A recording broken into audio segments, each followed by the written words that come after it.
오늘 우리가 읽은 본문 말씀 7절에 보면 목자를 치리니 그러면 양떼가 흩어질 것이다 이렇게 말씀을 하고 있습니다. 목자를 잃은 양떼는 한마디로 오합지졸이죠. 이 오합지졸이라는 말은 까마귀를 모아놓은 것 같은 군대라는 그런 말이죠. 이제 까마귀들은 수백 마리가 먹이를 찾아 모여들었다 할지라도 거기에 두령이 없습니다. 각기 먹이를 찾아 날아왔다 날아가는 것인데요. 목자 없는 양떼도 더 말할 필요가 없죠.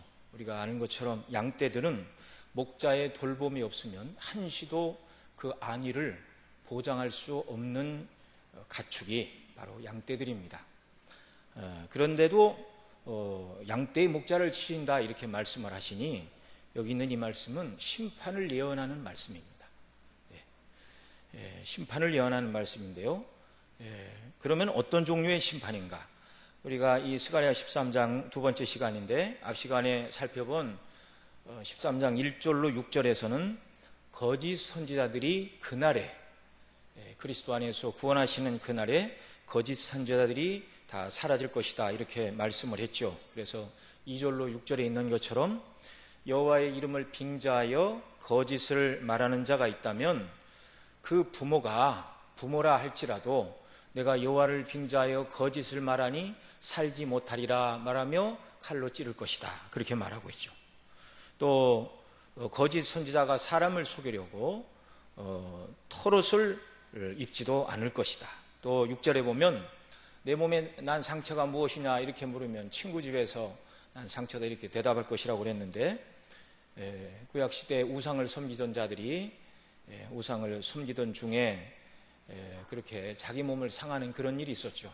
그래서 앞 시간에 갈멜산 꼭대기에서 엘리야와 더불어 하늘로부터 불이 내리기를 다투었던 바알의 선지자들이 자기 몸을 상하고 바알을 불렀지만 아무 대답도 없었다 그 말씀을 우리가 살펴봤는데 그런 자들도 더 이상 나타나지 않을 것이다. 이것이 이제 스가랴 13장 1절로 6절에서 말하던 내용이었습니다. 오늘 본문 7절을 1절과 6절과 연관해서 해석을 하면 그렇다면 이제 거짓 선지자가 다 사라질 것인데 거짓 선지자가 칼로 침을 당하게 될 것인가? 그렇게 1차적으로는 이해를 할 수가 있겠죠. 이미 말씀드린 대로 3절에 있는 것처럼 부모라 할지라도 여호와의 이름을 빙자하여 거짓을 말하는 아들이 있다면 그 부모가 그 아들을 칼로 찌를 것이다 이렇게 말씀하고 있지 않습니까? 그러면 여기 7절은 3절의 말씀을 더 확대 해석해서 설명하시는 말씀인가? 거짓 목자를 침으로 더 이상 백성들이 거짓된 교훈에 빠지지 않게 된다는 말씀인가? 그렇게 해석을 할 수도 있겠죠. 그러나 이제 이 말씀을 신약과 관련해서 해석을 하면 칼로 침을 받는 목자는 거짓 목자가 아닙니다. 왜냐하면 우리 주님께서 이 말씀을 자신의 십자가의 죽으심에 직접 인용하셨기 때문에 그렇습니다. 마태복음 26장에 보면 31절에서 오늘 우리가 읽은 본문 7절 말씀을 인용하시면서 이렇게 말씀하십니다. 때에 예수께서 제자들에게 이르시되 오늘 밤에 너희가 다 나를 버리리라 기록된 바 내가 목자를 치리니 양의 떼가 흩어지리라 하였느니라 라고 오늘 본문 7절의 말씀을 주님이 잡히시던 그 밤에 자신에게 적용을 하셨습니다.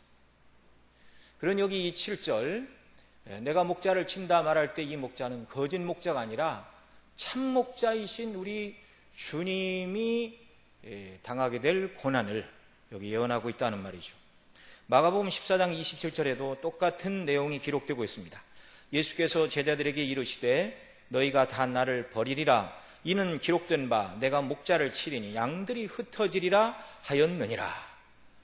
여러분 구약의 말씀을 예수님이 인용하시고 이것은 나를 위한 것이다 이렇게 해석을 하시면 더 이상 그 어느 누구도 다른 해석을 해서는 안 되는 것이죠. 우리 주님 말씀하신 것처럼 너희가 영생을 얻는 줄 생각하고 성경을 상고하거니와 이 성경이 곧 나에 대하여 기록한 것이다 말씀해 주고 계시는데요. 구약의 모든 말씀들은 그리스도의 구원, 그리스도 안에 있는 구원이 그 초점에 맞춰져 있죠. 그러나 오늘 읽은 이 스가랴 13장 7절 같은 말씀은 예수님이 잡히시던 그 밤 예수님에게 일어날 일과 제자들에게 일어날 일을 아주 명확하게 그려주고 있습니다. 오랜 후에 일어날 일, 몇백 년 후에 일어날 일을 정말 한 600년 후에나 일어날 일을 정확하게 이렇게 보여주시고 있다는 말이죠. 자, 그러면 예수님은 잘못도 없으시고 거짓 목자도 아니고 참 목자이신데 왜 칼이 예수님을 치고 심판이 예수님에게 부어지는가? 이것은 우리가 잘 아는 바처럼 주님이 저와 여러분을 대신하여 십자가에서 죄에 대한 심판을 받으셔야 하기 때문에 이 말씀이 주어지고 있는 것이죠. 양떼의 구원을 위하여 양떼의 죄와 허물을 대신해서 그 양떼의 참된 목자가 칼로 치심을 받으신다는 예언의 말씀이고, 이 예언의 말씀대로 2000년 전에 주님이 이와 같이 심판을 대신 받으신 것이죠. 주님은 요한복음 10장에서도 말씀하셨습니다. 나는 양을 위하여 목숨을 버리거니와. 누가 억지로 빼앗아서 할 수 없이 죽는 것이 아니라 양떼를 대신하여 자기 목숨을 내어주는 목자라고, 참된 목자라고 우리 주님이 확인해 주셨습니다.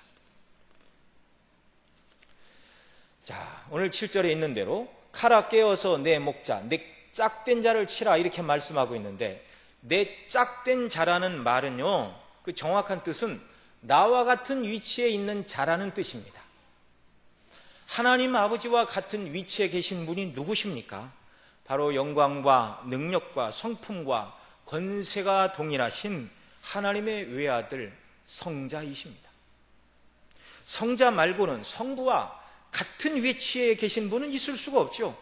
그분이 저와 여러분과 같은 육체를 입으시고 성령으로 동정녀 마리아의 몸에 잉태되시고 사람으로 태어나신 예수님입니다.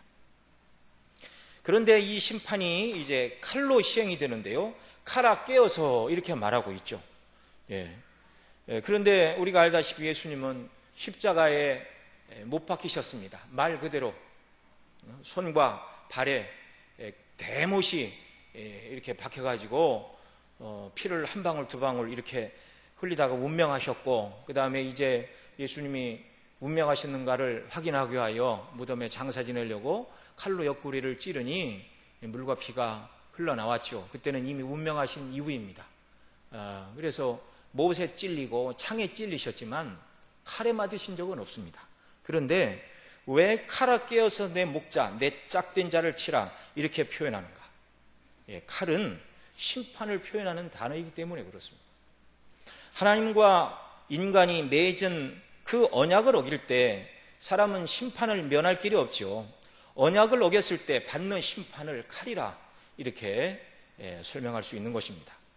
또 구약에서 언약을 맺는다, 언약을 세운다 이런 말이 있는데요, 창세기 15장 18절에 보면 이렇게 기록되고 있습니다. 그날에 여호와께서 아브라함으로 더불어 언약을 세워 가라사대 이렇게 말씀하시는데요, 이 언약을 세워라는 말이 히브리어로 카라트 베리트라는 단어입니다. 카라트라는 이 단어는요, 쪼개다, 자르다 이런 말이고, 베리트라는 말은 언약이라는 뜻입니다. 그러니까 우리말로는 언약을 세워 이렇게 번역을 했지만 그 본래적인 뜻은 언약을 자르다 또는 언약을 칼로 쪼개다 그런 의미입니다. 왜 언약을 세운다는 말을 언약을 자른다, 언약을 쪼갠다 이렇게 성경이 표현하는가? 이것은 언약을 맺는 방식 때문에 그렇습니다. 그래서 언약을 맺을 때 칼로 짐승을 이렇게 정확하게 두 쪽을 내서 양쪽으로 벌려놓고 언약의 당사자가 그 사이를 지나가면서 언약을 맺습니다. 그래서 너와 나는 서로 이런저런 약속을 했다. 나는 너에게 이렇게 해주고 너는 나에게 이렇게 해준다. 그런데 둘 중에 한 사람이라도 이 언약을 어기게 되면 이렇게 지금 칼에 의하여 쪼개진 짐승처럼 죽게 될 것이다. 그러니까 이 언약이라는 말은요, 목숨을 걸고 하는 말입니다. 창세기 15장에 보면 하나님께서 아브라함과 언약을 맺으시는 내용이 나오는데 3년 된 암소, 그리고 3년 된 암염소, 또 3년 된 수양과 산비둘기와 집비둘기 새끼를 취하여 이렇게 말씀하시고, 그리고 그 중간을 쪼갠 것을 마주 대하여 놓으라, 하나님 이렇게 말씀하십니다. 그리고 언약을 쭉 이렇게 말씀하시죠. 예. 아브라함 시대 사람과 사람 사이의 언약을 맺을 때도 이렇게 했습니다. 네, 말씀드린 대로. 그래서 예를 들어서 나라끼리 이제 언약을 맺는 일이 있는데, 이제 전쟁을 한 다음에 A라는 나라가 B라는 나라를 이렇게 전쟁에 이겼다면 전쟁이 끝난 다음에 언약을 맺습니다. 그래서 A라는 나라는 앞으로 B라는 나라를 군사적인 외침으로부터 보호를 해줄 것인데, 대신에 B라는 나라는 A라는 나라에 1년에 양 몇 마리, 염소 몇 마리, 양털 얼마, 오늘날 얘기하면 몇백 킬로 이런 것을 가을에 정확하게 어느 날짜까지 조공으로 바쳐야 된다. 그렇게 언약을 맺고 이제 B라는 속국의 왕이 거기를 지나가죠. 만약에 네가 이 언약을 어기면 내가 언제라도 군대를 끌고 와서 너를 여기 나누어진 짐승처럼 너를 쪼개리라. 이게 당시 사람들 사이에 맺었던 언약의 내용들이었습니다. 자, 하나님께서도 아브라함에게 이 3년 된 암염소, 또 아까 말씀드린 3가지 짐승들이 있었죠. 암소, 암염소, 수양, 산비둘기, 집비둘기를 쪼개서 양쪽으로 마주대하여 버려놓고 하나님께서 아브라함에게 언약을 쭉 말씀하십니다. 그리고 그 중간에 보면 이제 하나님께서 타는 횃불로 홀로 그 쪼개진 재물 사이를 이렇게 지나가시죠.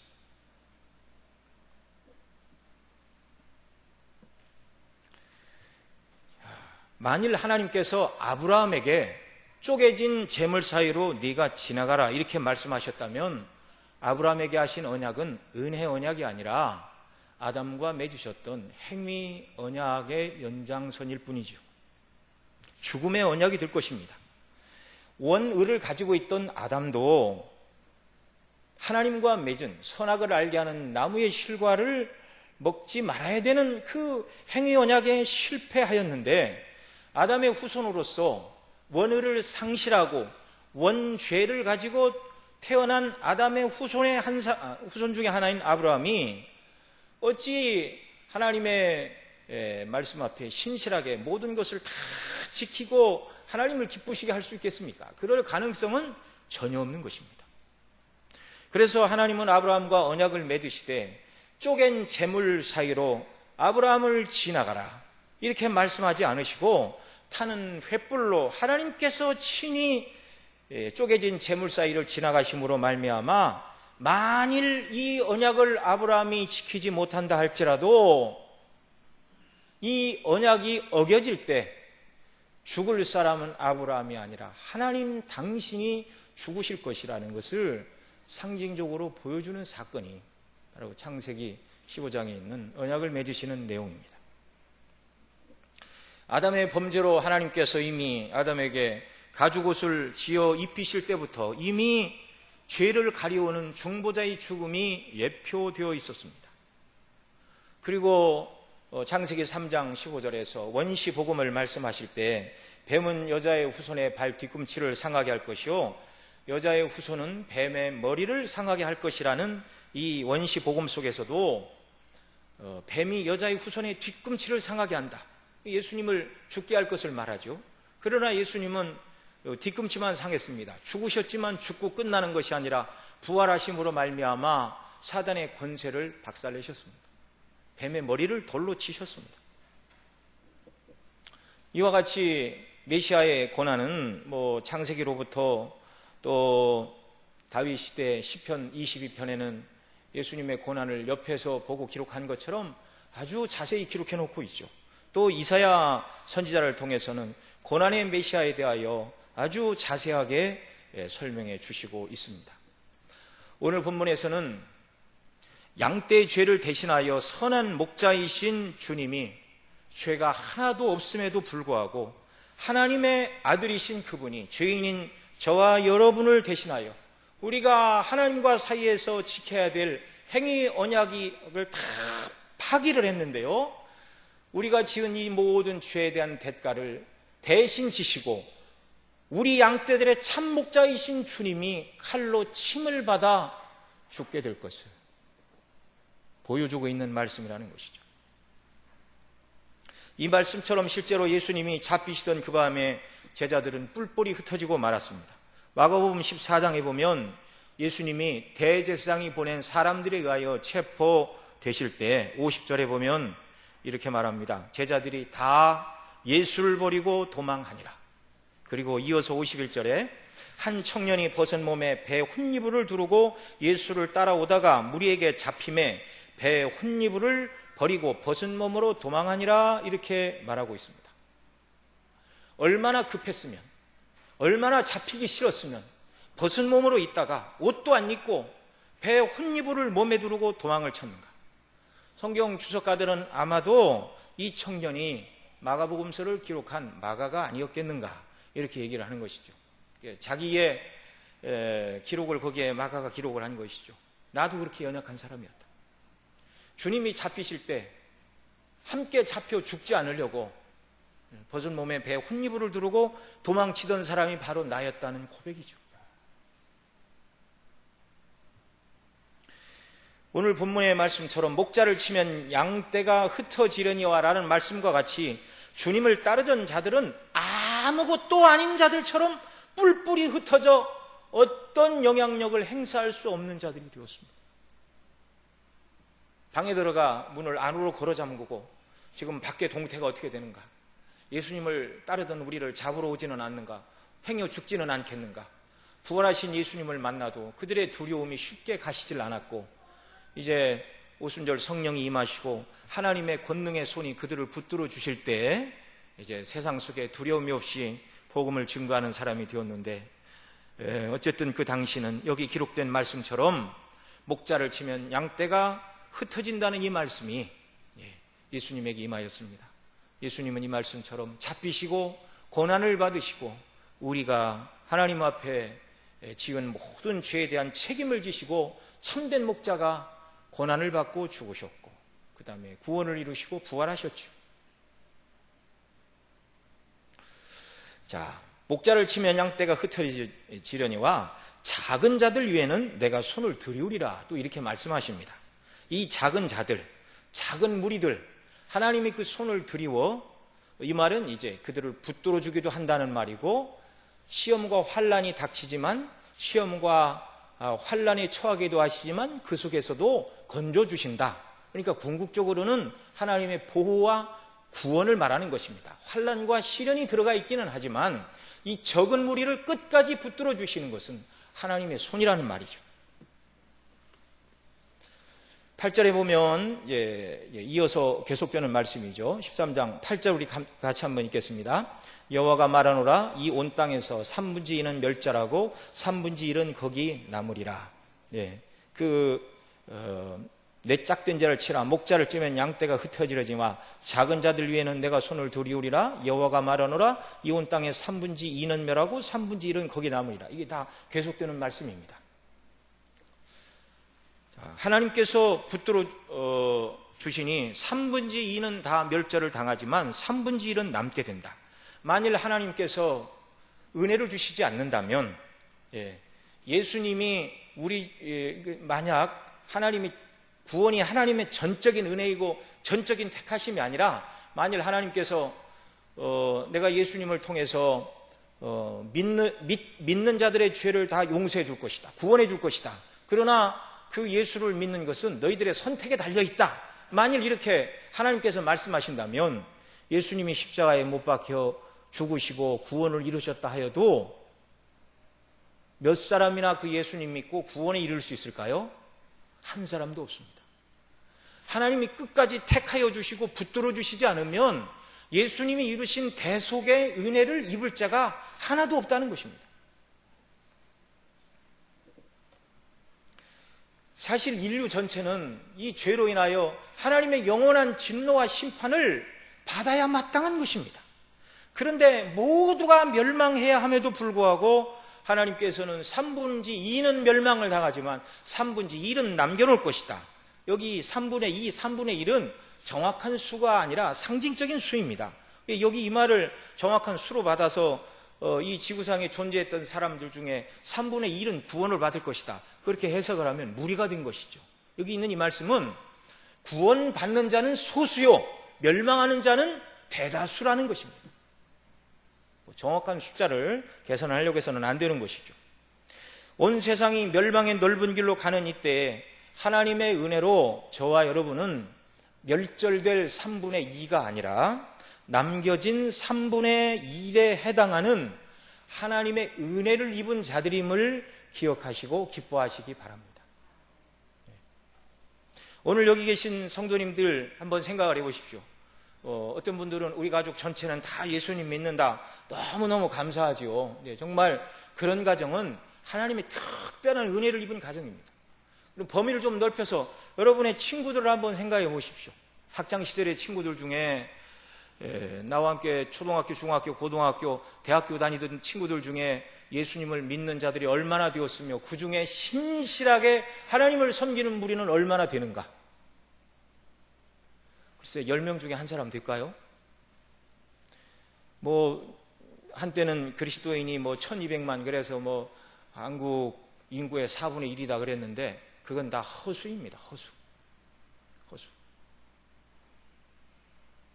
실제 주일에 매주 빠지지 않고 교회에 나가는 사람이 글쎄 대한민국에 한 500만 될까요?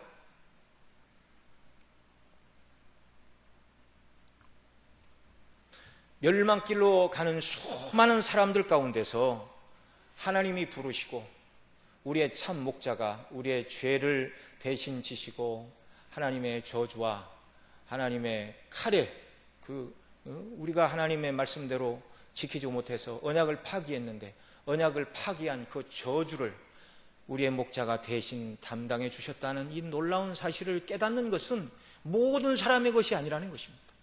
정말 감사할 일이죠. 이런 말씀 드리는 것이 어떤 분들에게는 유쾌한 소리로 들리지 않을 수도 있겠지만 불편하게 들릴 수도 있겠지만 앞으로 50년 지나면 여기 계신 분들 중에 이 땅에 남아 계실 분은 반도 안 될 것입니다. 여기 어린아이들은 많이 있는데요. 물론 저도 이 땅이 없을 것입니다. 천국을 소망하는 분들에게는 하나님 나라가 가깝다는 말이 그렇게 애통하게 들리지 않습니다. 영광스럽게 들리죠. 나이가 많아지면 많아질수록 이 좋은 세상 다 놓치고 시간 다 놓치고 내 청춘 어디 가고 늙고 병들고 죽을 날만 왔는가 애통하고 한탄하지 않습니다. 하나님의 사람들은 천국이 가까이 옴을 보고 기뻐하는 것이죠. 사도 바울이 그렇게 살지 않았습니까? 저와 여러분 모두가 그런 역사가 우리에게 있기를 바랍니다. 그러나 이 땅의 대다수의 사람들은 세상 영광을 얻으려고 넓은 길로 가지만 모세가 말한 대로 인생의 열수가 70이요 강간하면 80이라고 말했는데 그러나 너무 많은 대다수의 사람들이 하나님 그 앞에 인간이 책임 있는 존재 그런데 죄를 지었고 하나님의 심판날이 있고 구원을 받아야 되고 그래서 예수님 안에 있는 구원, 천국과 지옥도 모르고 죄 가운데서 먹고 마시며 죽음과 지옥의 형벌을 향하여 브레이크가 고장난 차를 타고 가는 사람처럼 지금 죽음과 사망을 향하여 지옥을 향하여 질주하고 있는 것이 믿지 않는 세상 사람들의 현 영적인 상태입니다. 그런데 하나님께서 저와 여러분은 그리스도 안에서 택하여 주시고 구원하여 주시고 구원 은혜에 감사하며 하늘의 소망을 가지고 이 땅을 살아가는 자들로 불러주셨다는 것은요 가장 큰 감사의 조건임을 믿으시기 바랍니다. 이 구원받았다는 것 자체만으로 세상에 아무것도 없다 할지라도 우리는 망한 자가 아니라 가장 큰 은혜와 복을 받은 자들임을 믿으시기 바랍니다. 우리가 몇 주 전에도 목사님 통해서 부자와 거지 나사로에 관한 비유의 말씀을 들었는데요. 자색 옷을 입고 고운 배옷을 입고 날마다 잔치하는 사람이었습니다. 그 사람은 1년 12달이 잔치날이었어요. 그러나 나사로는 병들어 헌대를 앓으며 개들이 와서 헌대를 핥고 주인의 상에서 떨어지는 부스러기를 먹고 살았지만 그러나 이 땅의 삶이 지난 다음에 나사로는 아브라함의 품에 안겼고 부자는 장사되었지만 그 장사되었을 때는 부자에 걸맞게 최고급 우리나라식으로 하면 최고급 상여에 최고급 용품을 써서 수많은 사람들이 조문을 오고 굉장한 장례를 치렀겠죠. 그러나 그의 영혼은 음부에 떨어지고 말았습니다. 우리의 생각을 정말 이 땅이 아닌 하늘에 둔다면 예수님 믿고 구원받은 것보다 더 크고 감사한 일이 없고요.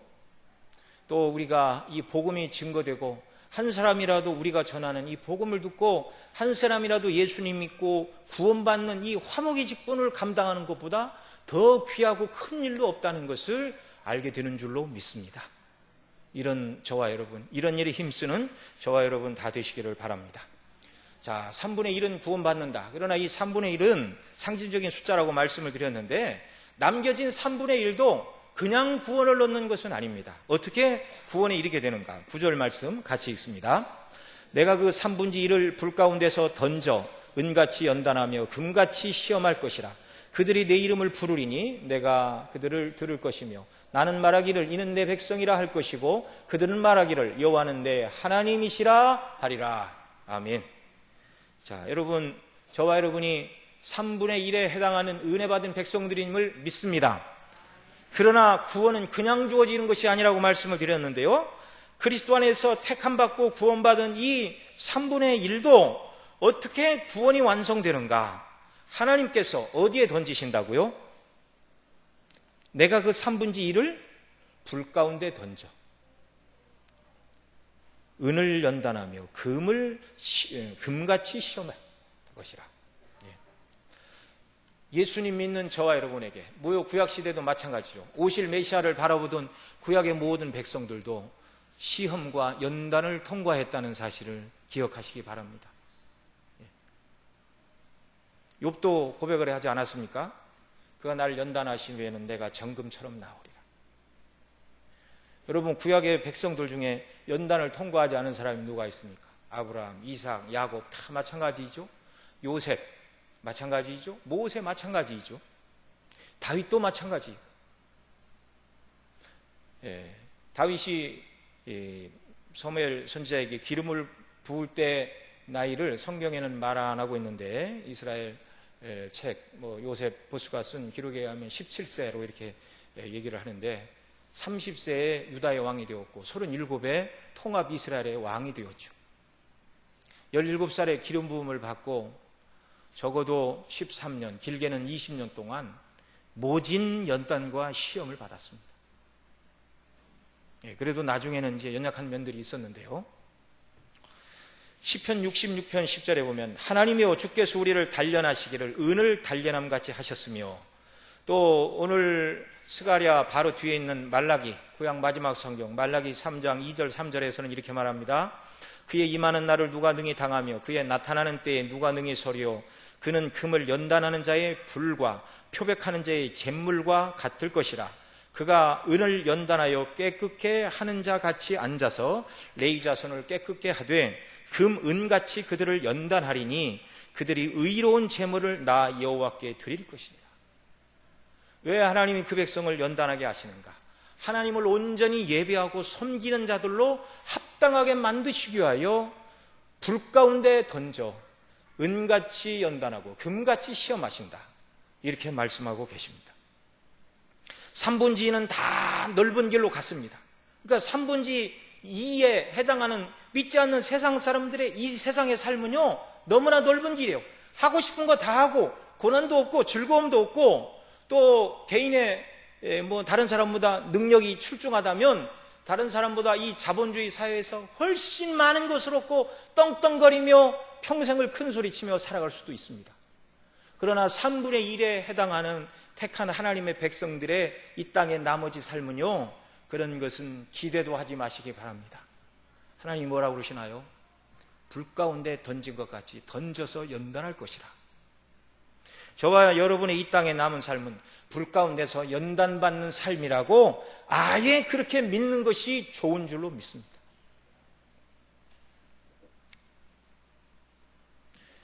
왜 이렇게 은처럼 연단하시고 금처럼 시험하시는가? 구원받은 하나님의 백성들, 저와 여러분들의 마음속에 세상을 사랑하는, 하나님보다 귀하게 여기는 더러운 찢기들을 다 재련하고 태우시기 위하여 연단을 하시는 것이죠. 연단을 적게 받는 일은 세상 사랑하는 걸 그만두고 하나님 사랑하고 믿음으로 서는 것입니다. 베드로 사도는 이렇게 말하죠. 불같은 시험이 오는 것을 이상한 일로 여기지 말라. 하늘의 영광에 합당한 자들로 하나님께서 저와 여러분을 빚으시기 위해 우리를 연단하시고 또 연단 가운데 그 손으로 우리를 붙드심을 기억하시기 바랍니다. 주님께서도 말씀하셨죠. 너희가 나를 따라오려면 자기를 부인하고 날마다 자기 십자가를 지고 나를 쫓을 것이니라. 그리스도인들에게 남겨진 이 땅의 삶은 정금과 같은 믿음의 사람으로 연단하는 기간이라고 믿으시기 바랍니다. 우리 속에 하나님의 구원과 그리스도의 십자가의 사랑과 천국의 영광보다 더 귀한 것은 없다는 것을 확신하고 예수님을 닮으며 순종하며 따르는 그날까지 은처럼 연단하고 금처럼 시험하는 일은 계속 될 것이라는 말입니다. 이렇게 얘기하면 어떻게 구원해 주신다는 건 너무 감사한데 그리스도인으로 이 땅을 살아가는 것은 너무 괴로운 일 아닌가, 이런 생각이 드시겠죠? 그러나 그렇지만 또 않습니다. 우리 얇은 그절 말씀 뭐라고 그러죠? 시험할 것이라 그렇게 말씀하신 다음에 뭐라고 그럽니까? 그들이 내 이름을 부르리니 내가 들을 것이며. 여러분, 시련 받을 때 또는 시련의 목적이 무엇입니까? 하나님의 이름을 부르라는 것입니다. 그들이 내 이름을 부르리니, 왜 이런 시련이 오는가? 하나님의 이름을 부르라. 하나님의 이름을 부르고 하나님이 도와주시는 은혜로 그 모든 시련과 연단 가운데서 이길 힘을 주시기 때문에 그렇습니다. 여러분, 우리가 늘 목사님 통해서 듣는 것처럼 스스로 죄를 이기고 시험을 이기고 믿음으로 설 수 있는 사람은 아무도 없습니다. 우리가 하나님을 의존하지 않고 주님을 의존하지 않고 성화는 불가능한 일입니다. 그래 그리스도인들은 이런 시련과 연단 속에서 정말 한숨 쉬거나 자책하거나 낭망하는 자들이 아니라 어떤 사람들이라고요? 주 하나님의 이름을 부르는 자들이라고. 날마다 하나님의 이름을 부르시며 도우심을 구하시기 바랍니다. 우리 주님 나를 구원하시기 위하여 십자가에 못 박혀 죽기까지 하셨는데 그 주님을 구주로 믿는 저도 주님을 닮아 고난을 통과할 수 있는 힘과 은혜를 주시고 주님을 닮아가는 자들이 되게 하소서. 베드로 사도는 하나님께서 우리에게 연단을 주시는 것은 우리의 구주를 본받게 하려 함이라, 이렇게까지 말씀을 하는데, 예수님이 우리 구주가 되셔서 고난을 받으시고 구원을 이루셨다면 그 주님을 믿는 제자들이 주님을 닮아 주님 때문에 고난을 받는 것은 영광이라는 것입니다. 하늘의 관점으로 비춰볼 때만 이해가 되는 말입니다. 이런 은혜가 우리 모두에게 있기를 바랍니다. 시험 받을 때 정말 주 하나님의 이름을 부르시고 우리 주 예수 그리스도의 이름을 부르시고 성령을 의지하시는 저와 여러분 되시기를 바랍니다. 자, 그들이 내 이름을 부르리니 내가 들을 것이며, 듣고 하나님이 응답하시고 은혜를 주십니다. 또 말씀하시죠. 뭐라고요? 나는 말하기를 이는 내 백성이라 할 것이요 그들은 말하기를 여호와는 내 하나님이시라 하리라. 출애굽기 19장에서 출애굽의 목적 가나안 땅에 이제 들어가시면서 그 백성과 이제 언약을 맺으시고, 그 언약의 내용이 이제 10계명인데요. 그러시면서 하나님께서 그 언약을 맺으시기에 앞서 말씀하시죠. 나는 너희의 하나님이 되고 너희는 내 백성이 되리라. 가나안 땅에 들어가 이스라엘이 하나님의 백성으로서 하나님은 그들의 하나님이 되시어서 함께 거하는 복된 공동체, 그 공동체의 삶은 이래야 된다. 이게 이제 십계명을 비롯한 율법의 그런 내용들이죠. 우리가 하나님을 부르고 하나님은 우리를 향하여 너는 내 백성이요 또 여호와는 내 하나님이시라, 이게 말하는 것이요, 이게 천국의 삶입니다. 이게 계시록 21장이 말하는 하나님께서 그 백성과 함께 거하시는 것, 이는 내 백성. 그 백성들은 이는 하나님은 여호와는 나의 하나님.